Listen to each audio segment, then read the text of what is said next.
koso say ari Ousmane Ñamanari TV. Tigi musidɓe tedduɓe heɓiyankoɓe Ñamanar TV ene taweɗo hande balɗe sappo e ko o lewru décembre ɗo e nder Ñamanar hiiro mawgo ganduɗa ko kanko Tuuti Besel artiste international mo leydi Sénégal jooɗi toon to Vélingara ari ɗo wadde concert mawɗo e nder Ñamanar hande balɗe sappo e ko o lewru décembre ɗo e Ñamanar. Tuuti Besel o wi ko ce'e ko takki Ñamanar e ko taari ɗum foof hande kala paalaɗo yide hiiro ko yombata yo arɗo ma a yi ko a meeɗa yiide kadi e nder goɗo hiiro. Tuuti Besel haɗanno omo ardi e ammo e makko wawɓe amde kadi ɓen ɗon kadi sa yi golle maɓɓe ɗe taw golle ɗe ene jooɗi. Ñamanar TV ari tawtorede e golle ɗe hollude kadi ko darata Ñamanar TV ko oɗo concert mo ganduɗa ko kanko Tuuti Besel artiste gimmori ɗum nder to leydi Sénégal. Musidɓe tedduɓe yeɓiyankoɓe Ñamanar TV to jiiɗi yiide programme Ñamanar TV jeehe to YouTube walla TikTok so bindi Ñamanar TV rek o ñoƴƴire programme ɗi yaltu gila e ha to set. On jarama.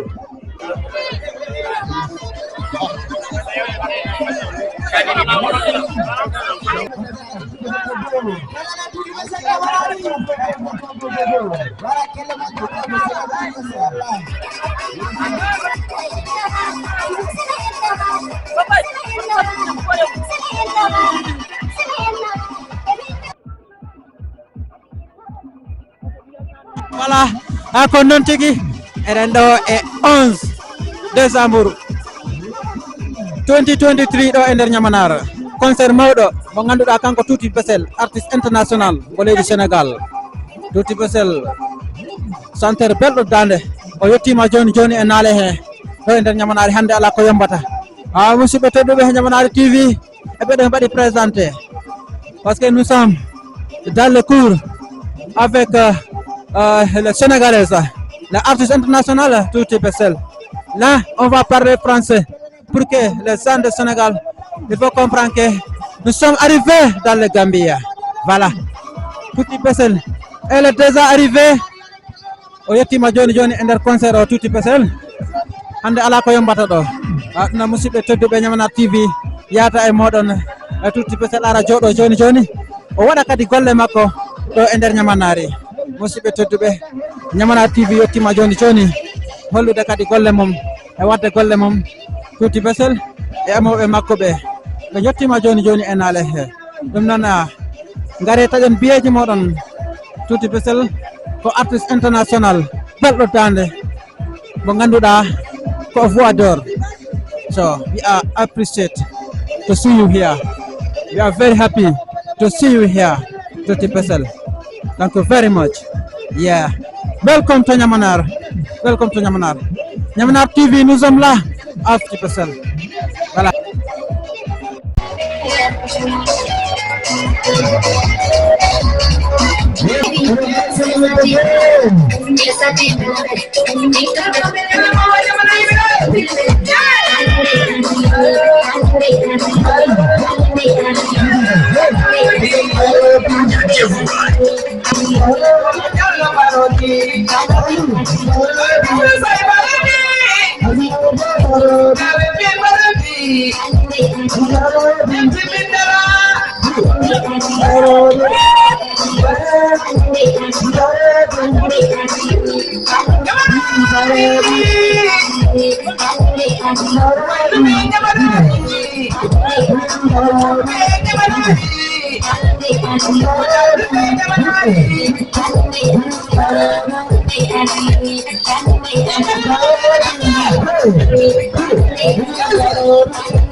Come on,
Ano kita di naman ayo?